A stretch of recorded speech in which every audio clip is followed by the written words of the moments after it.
So today's positive news story to me is particularly interesting. People who aren't being nice, it turns out they're the ones that need kindness the most. This is a story about a rug and chopped tomatoes. A story about a rug, chopped tomatoes, and kindness, and how kindness ripples through communities. But first, an advertisement. Wanted, rug, or words to that effect, was the Post Berkshire-based Jamie Thurston spotted on a website in 2013 when she was shopping for secondhand furniture. She didn't have a rug, but the bold text and explanation points drew her in. Thurston emailed the advertisement's author. It was a woman who wanted a rug so their kids would stop cutting their feet on the floor. She sounded desperate. Where she lived was quite remote, and she mentioned in the ad that she didn't have a car. So I said if somebody does donate one, I might be able to pick it up and drop it off to her. The woman had escaped an awful domestic situation, and she and her children had been homeless for a while too. It broke my heart, said Thurston. She emailed people she knew and pulled together some secondhand bits for the woman. Then she drove it all out to her. When she opened the door, she burst into tears. She couldn't believe that someone who didn't know her and all these people had donated things would be willing to help.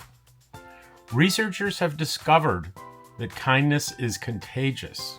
A simple act of altruism can spread up to 3 degrees of separation. So being kind to one person, in theory, can affect 125 people. On the drive home, Thurston felt great. Her act of kindness meant her brain had released dopamine, a rewarding called the helper's high. I knew I wanted to keep doing more to help. The next day, she set up a Facebook page called 52 Lives, with the sum aim of helping one person a week. She explained the concept to her friends and family and asked if they knew anyone that needed help. When I started, it was just something that I did looking after my kids, said Thurston.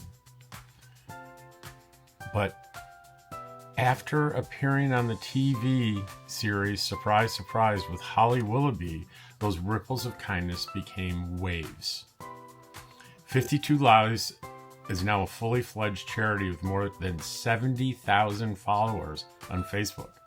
They've shown kindness to more than 500 people in the form of donation cards, messages, gifts from a wish list. 100% of donations go directly to those in need, and all the running costs are covered by corporate sponsorship.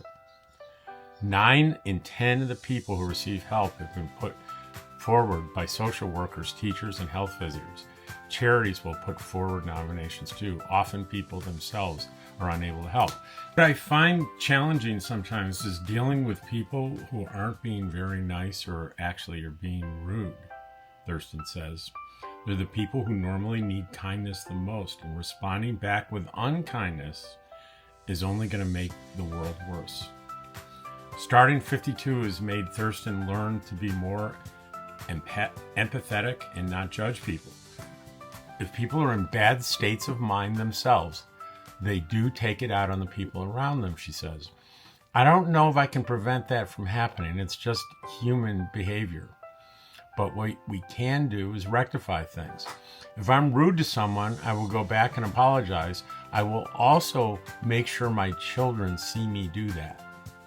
She's also had to learn how to deal with sad and challenging situations. To maintain good mental health, Thurston keeps a gratitude journal and tries to stay present whatever she's doing. My husband makes me go for walks, especially if I'm busy or cranky, because he says that's where I need it the most. He's been through a lot of illness and difficulties in his life, and he's really, really great at looking after his well-being, and he's made me much better at it. Read more about this. I put a link in the description. This is pretty fascinating stuff.